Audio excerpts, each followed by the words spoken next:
Ang topic na pag-usapan natin ngayon ay ni-request ng ating kaibigan na si Randy Paraino. Ito ay tungkol sa mga produkto na gawa ng kawayan. Ito ay 100% Filipino-made product mula sa kawayan. Pero bago tayo magpatuloy, huwag niyong kalimutan pindutin ang subscribe button para lagi kayong updated.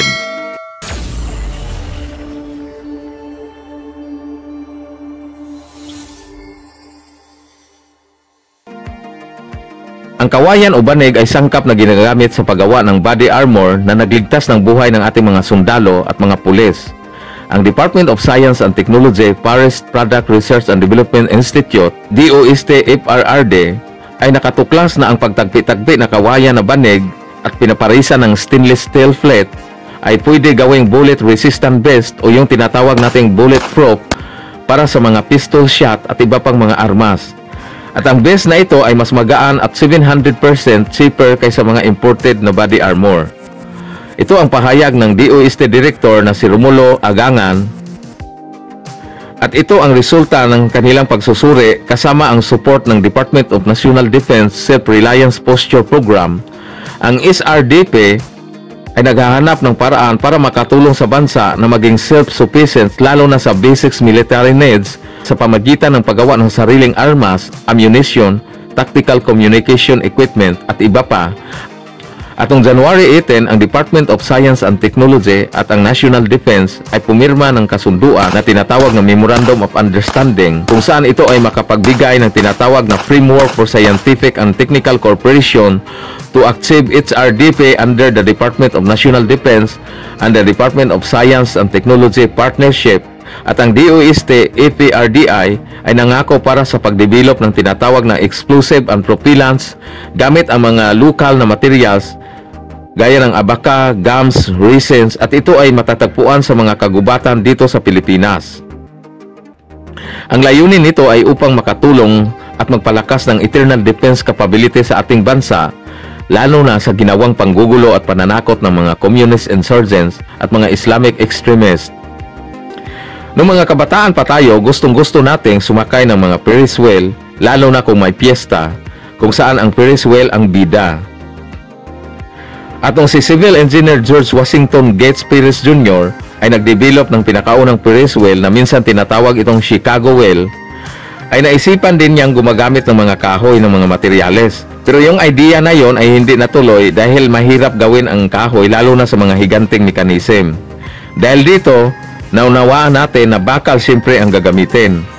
At sumikat ito sa buong mundo hanggang ang mga engineer at mga designer ay gumawa ng iba-ibang version sa ibang lugar sa mundo. Pero ang kahanga-hanga sa lahat, kung ang Ferris wheel ay gawa ng kawayan at ito ang tinatawag na bamboo Ferris wheel na ginagawa ng isang Pilipino na hindi nag-aaral ng civil engineering o ibang technical education sa paggawa ng higanting mechanism, kundi nasa dugo na talaga ng mga Pilipino ang pagka-naging creative.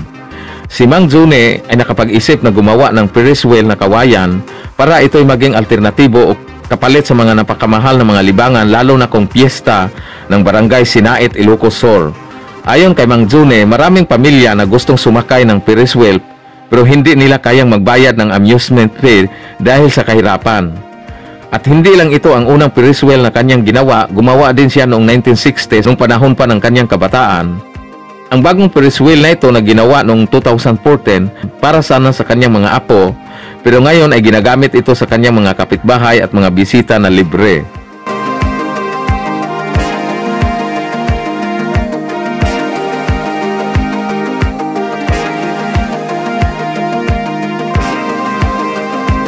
Ang Ferris wheel na kawayan na ito ay kaya magsakay ng 4 na tao at uupo ka lang sa upuan na kawayan o kahoy.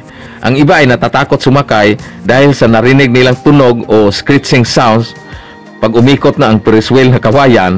Pero huwag kayong mag-alala o matakot, sabi ni Mang June, dahil safety naman daw ito. Kung ang pag-usapan natin ay sounds amplifier, ay wala nang makatalo sa Louds Bastards dahil ito ay hindi gawa ng plastic o metal, kundi gawa ito sa kawayan. At hindi na kailangan ang electricity. At makinis pa ang disenyo nito. Ang loud bastard na ito ay may majestic face of natural sound speaker amplifier na sinadyang tinitrim para makasya ang smartphone o tablets. Ito ay gawa ng kawayan o rattan at available ito sa 8 na kulay at lahat ng produkto na ito ay gawa ng Cebuano craftsmanship at ang paggawa nito ay hinahandcut, hinahanday at hinahandpack lang ito ng mga residente ng Cebu. 2 entrepreneurs ang nag-produce ng device na ito, isang Pilipino-Japanes na si Ko Umusawa na ang pamilya ay may background ng architecture at si Franz Ignacio. Si Ignacio ay dating nagtrabaho sa New York Christie's pero umalis siya para mag-umpisa sa bagong local business. Ang Ignacio family ay involved din sa mga furniture and bamboo business at sinusubukan na nila ang ibang materyales at ang kawayan ang kanilang napili dahil sa simplicity nito at madali lang gawin. At tinutulungan din sila ng mga Cebuano nilang mga kaibigan gaya ni Vito Silina at ni Kenneth Kumbungke para makilala ang kanilang produkto. At ang kanilang produkto ay nakatanggap ng award ng 2016 Spot Design winner sa Hong Kong. Ang bisikleta ay napakapopular na means of transportation sa panahon ngayon, may estudyante ka man o mga office workers o employee. At kabilang sa mga bisikleta na nakaagaw pansin ay ang bamboo bike ng Filipino-American Brian McClelland's company na Bamboo Ecological Technology Incorporated ay gumawa ng bisikleta na kawayan at ito ang flagship product ng company na ito dahil ito ay nagsisilbing bihikulo sa larangan ng Sustainable Livelihood Development at si McClelland ay isang environmental consultant, ecotourism developer, social entrepreneur and educator. At ayon kay McClelland na ang kanyang layunin ay gumawa ng sustainable raw materials na mapagbigay ng hanapbuhay ng mga tao sa rural communities. In the plant kingdom, it grows really rapidly and absorbs tons of carbon dioxide. So from that perspective, it's a very renewable resource. And then in a performance level, it's got the characteristics of naturally vibration. Ayon pa kay McClelland, noong nag-umpisa pa lang siya 10 years ago, ang bamboo industries ng Pilipinas ay hanggang paggawa lang ng mga cottage product. Pero siya ay umaasa ng mabuti na darating panahon na ang kawayan ay isang resourceful materials at sa pag-uunlad ng kahusayan at pagsasama sa parehong layunin, ang produkto nagmula sa kawayan sa Pilipinas ay uunlad. Ang kawayan ay materyales na nagbigay ng malaking interest ni McClelland dahil sa kanyang versatility. Nung una niyang inaisipan na gumawa ng bisikleta na kawayan, inisip ng mga tao na siya ay wala sa tamang pag-iisip at sinabi niya na marami siyang ginawa na demonstrasyon para makumbinse at maipakita ng mga tao na ang kawayan ay isang napakatibay na materyales para gawing bicycle frame. Dahil sa stigma na ang kawayan ay mahinang klaseng kahoy, ito ay totoo kung ang tradisyonal o makalumang paraan sa paggamit ng kawayan ay susundin. Dahil madali lang itong mabahayan ng anay at ibang mga piste. Pero kung ito ay tinatato ng maayos, ay maging napakatibay at durable at ang materyales na ito ay abot habang buhay. Noong nilalans ito noong 2014 na nagkaroon ng maraming tao na nakonbinse ng quality ng produkto at mula noon libo-libo na ng mga tao na gumamit at sumakay ng bamboo bike.